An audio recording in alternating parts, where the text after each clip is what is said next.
ও god, যার নিজের জীবন অন্ধকার সে কিনা করবে আমার জীবনের প্রতিকার। তুমি যে এতটা নিষ্কর্মা একজন মানুষ তা আগে জানলে তোমার সাথে সম্পর্কেই জড়াতাম না। যাই হোক, তোমাকে এসব বলে কোনো লাভ হবে না। একজন ননসেন্স সম্পর্কের মূল্য কি বুঝবে?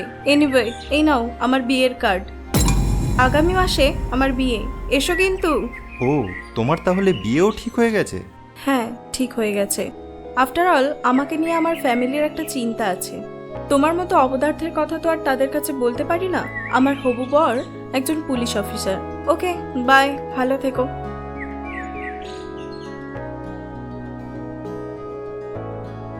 কি মুখুজ্জিদা, কেমন আছেন? বৌদি ভালো আছেন তো? ছেলের খবর কি? ওই আছি একরকম। ছেলে আছে পড়াশোনা নিয়ে। সে কি, ছেলে এখনো চাকরি হলো না? আর কত পড়াশোনা করবে দাদা? এত পড়াশোনা করে লাভটা কি যদি একটা চাকরি না জোটে? যে কোনো একটা কাজে লেগে যেতে বলুন, এরপর বিয়ের বয়সও হুশ করে উড়ে যাবে।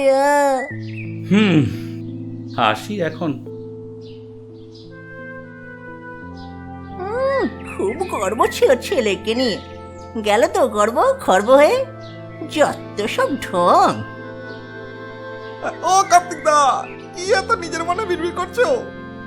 আর বলিস না, মুখুজ্জেদার হাঁড়ির খবর নিচ্ছিলুম। তা কি বললো শুনি?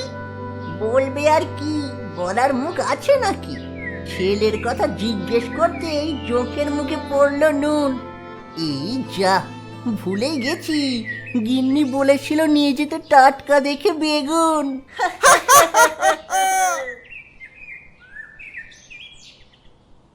সরলা, সরলা, কোথায় তুমি?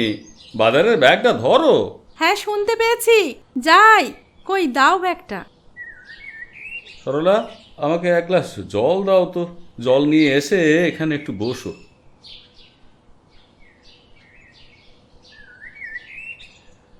বলো, কি বলবে? তোমার কি শরীর খারাপ লাগছে? শরীর না গো, মনটা যে ভালো নেই।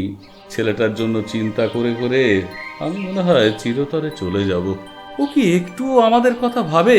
ওর কারণে যে দিনের পর দিন আমরা ভেঙে পড়ছি, তার কি খবর রাখে ও? এইরকম আজে বাজে কথা মুখে নিও না। ও ছাড়া আমাদের আর কে আছে? ও একদিন ঠিকই ওর নিজের জন্য আর পরিবারের জন্য অনেক বড় কিছু করবে, দেখে নিও। ও যে আমাদের নিয়ে চিন্তা করে না, তুমি বুঝলে কিভাবে? ওর জন্য আমার রাস্তাঘাটে বেরোনো দায় হয়ে দাঁড়িয়েছে।